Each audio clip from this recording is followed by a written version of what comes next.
Good morning, everybody. Testing as we wait for Instagram to go properly live. It's day one of the Democratic National Convention. Hello, thanks for joining us. My name is Versha Sharma. I'm the senior correspondent at Now This. The Democratic National Convention starts today. It's exciting. It's DNC week. It's all virtual. Tonight we're going to be hearing from Michelle Obama, Senator Bernie Sanders, Governor Andrew Cuomo, and Michigan Governor Gretchen Whitmer, who is actually going to be joining us this morning.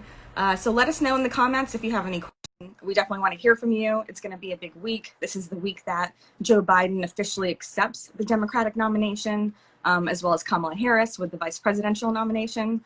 So let us know what your questions are in the comments. What we're going to be talking to Michigan Governor Gretchen Whitmer about this morning is what's going on in Michigan, of course. She is one of the high-profile, high-profile speakers that will be speaking tonight, along with Governor Andrew Cuomo, Senator Bernie Sanders, as well as former First Lady Michelle Obama. So there's going to be a lot to talk about.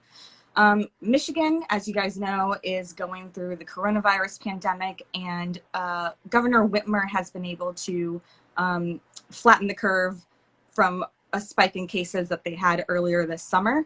So we want to hear from her about that. And then I think the topic that everybody is talking about and thinking about is what's going on with Trump's attacks on the Postal Service and vote by mail.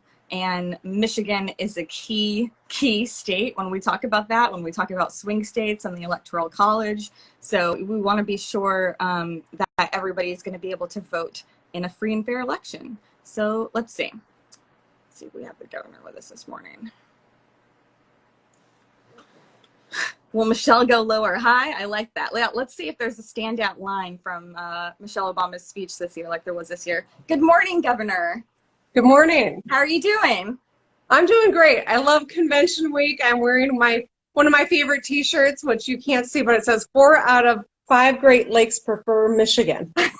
So That's great. That's what we do convention week. We rally, and I think that this ticket's exciting, and this is a historic moment in our nation's history and maybe one of the most important elections since the founding of our nation. I mean, this is a convention unlike no other. Because of the pandemic, the DNC is doing this all virtual. But you will be speaking tonight, so tell us how that's working and how you prepared for this. Yeah, so I've been to a number of conventions and speaking at a stage with a room full of people. It's hard to beat, but in the midst of a global pandemic, Democrats are following science. We want to protect people, and we want to show people we can still do normal things, but do it safely. So we're doing it all virtual. I'll be speaking from Lansing, Michigan, from the UAW 652 Hall in Lansing, and I'll be focusing on party unity. I'll be showing enthusiasm for the ticket, and we'll be acknowledging some of the MVPs, the people who've been on the front line of this crisis and put their own health at risk to take care of everyone else. So the topic that I think is on everybody's minds this week is Trump's attacks on the Postal Service. We started to see protests this week outside the Postmaster General's house. People are worried that their ballots won't be able to be mailed in time. So Michigan being such a key state in this election, what are you guys doing to protect vote by mail and everybody's votes in the state? So in 2018, a couple things happened. We had a huge turnout. President Trump had just won Michigan by less than 11,000 votes, yet I won by almost 400,000 votes. We had a big turnout, and we also amended our Constitution to make it easier for people to vote by mail. We elected a fantastic Secretary of State in Jocelyn Benson and a great Attorney General by the name of Dana Nessel, and the three of us are absolutely locked arm in arm, figuratively speaking, to ensure that every vote gets counted. We're creating boxes for people to drop off, and we're going to go to court to protect the USPS and our constitutional right to vote, which we embraced via mail in our Constitution in 18, which is a right of every and responsibility of everyone in this country who's eligible. And so we're gonna fight back. So what would you recommend people do if they're concerned? Where should they go to find out more information? Get online. So in Michigan, people can apply for their absentee ballot starting on August 20th. Get that ballot in hand as quickly as possible, fill it out, and then drop it off. I would love to say throw it in the mail, and if you do it quickly enough, you should have confidence you can throw it in the mail, it'll be okay. But I'm going to drop mine off. I've already ordered mine. I did it in the primary. So I think that it's really important people get familiar with what the law is in their state, get that ballot as quickly as they can, and then drop it off. If people were to put in requests now for the general election, they could get their ballots already? In many states, that is the case. And so I can't speak for all 50 states, but I know in Michigan, beginning August 20th, you can go online and request that absentee ballot, and it'll come to you shortly. So you mentioned that Trump won by this razor-thin margin in 2016, which I think is so important, less than 11,000 votes in Michigan. And because of your state and its importance in the Electoral College, those 11,000 votes are incredibly important. So do you think it is a swing state this year? Do you think it's in play for the Democrats? It absolutely is a swing state. You know, I talked to a couple of different reporters yesterday, and one was citing a poll that had it 4 points, and one was citing a poll that had 11 points. You know what? It's somewhere in between is what I think. And Michigan always tightens up after Labor Day, after both conventions. We'll see people start to really commit who haven't committed yet, which is hard to believe in this environment that there are people who are making a decision, but they are.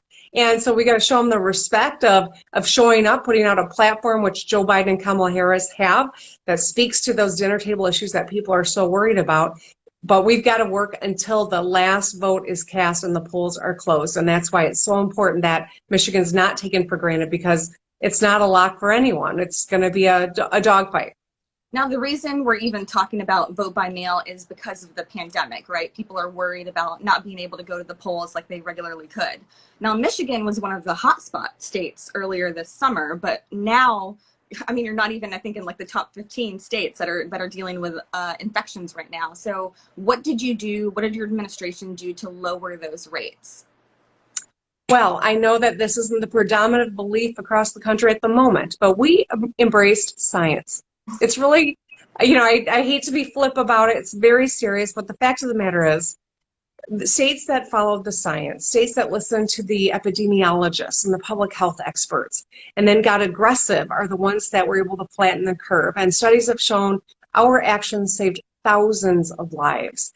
And I think other states who didn't take it as seriously or didn't follow the science are now seeing that when the health of your people is in jeopardy, your economy suffers. They are connected, but you have to get your hands around the health crisis before you can have a hope to get your arms around the economic crisis. And so what we're seeing across the country and the pain that's happening is because the Trump administration never got their arms around at the beginning. And that's what we tried to do at the state level in Michigan. Now, you recently announced, I think, 4 million masks that you're distributing to Michigan residents. How did that come together, and how can people get them? Yeah, so we're excited. Ford Motor Company, home base is Michigan, and they have been producing PPE, much like during World War II when the auto industry became the arsenal of democracy and we built bombers.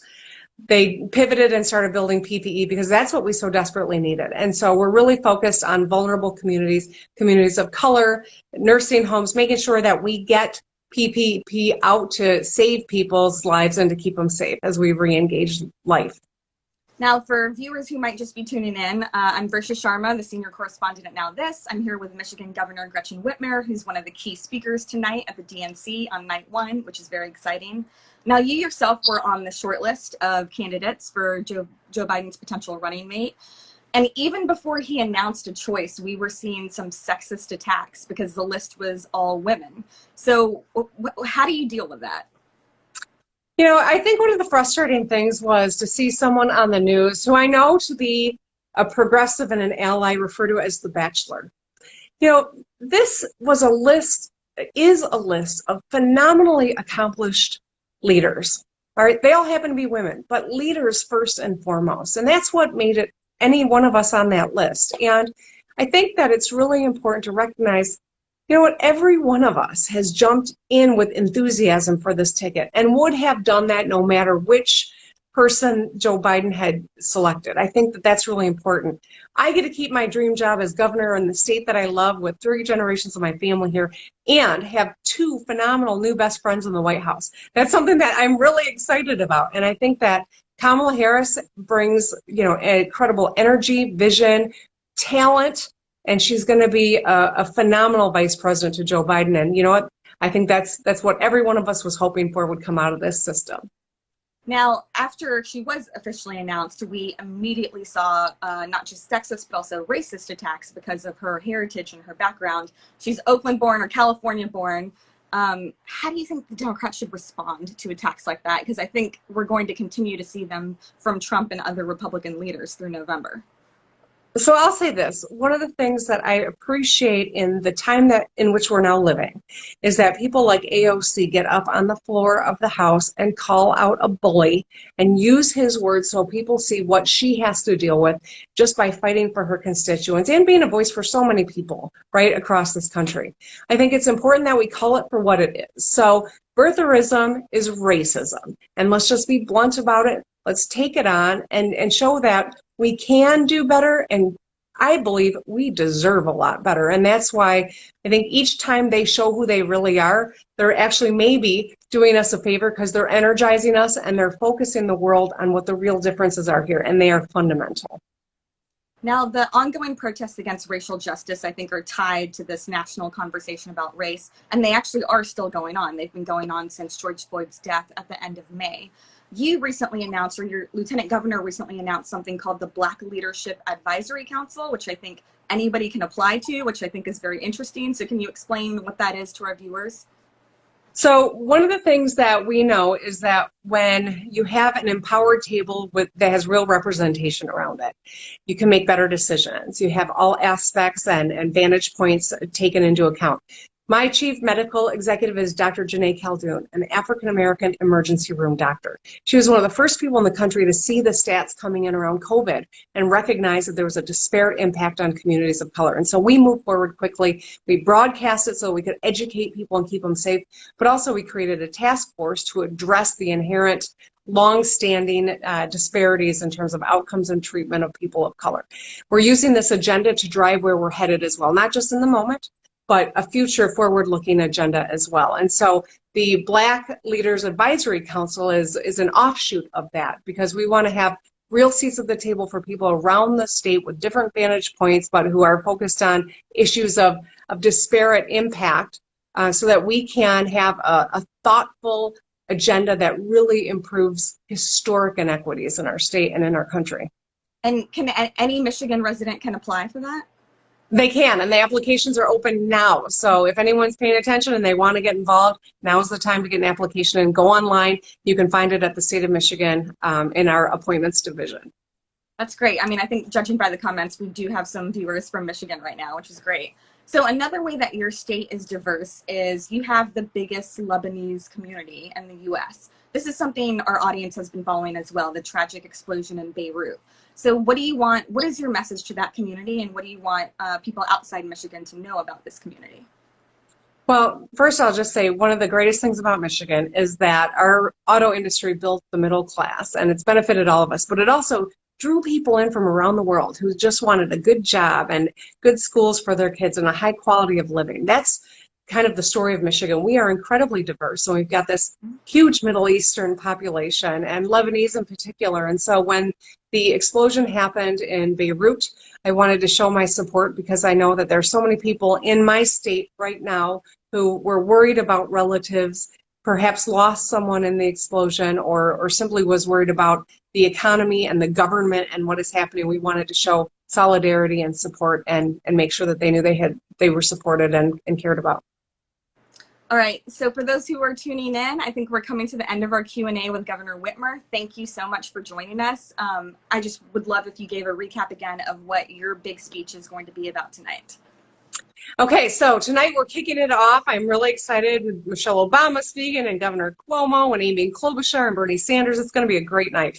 I am going to be focused on unity, enthusiasm for this ticket, and showing our regard and our respect for all the people who've stayed on the front line throughout this crisis to take care of the rest of us, putting themselves in jeopardy, but doing what they do, being the true public servants and MVPs in this moment.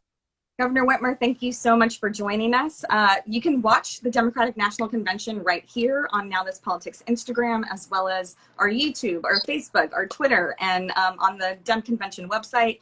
It'll be available widely streaming. So thank you again so much for joining us, and good luck tonight. Thank you. Thank you.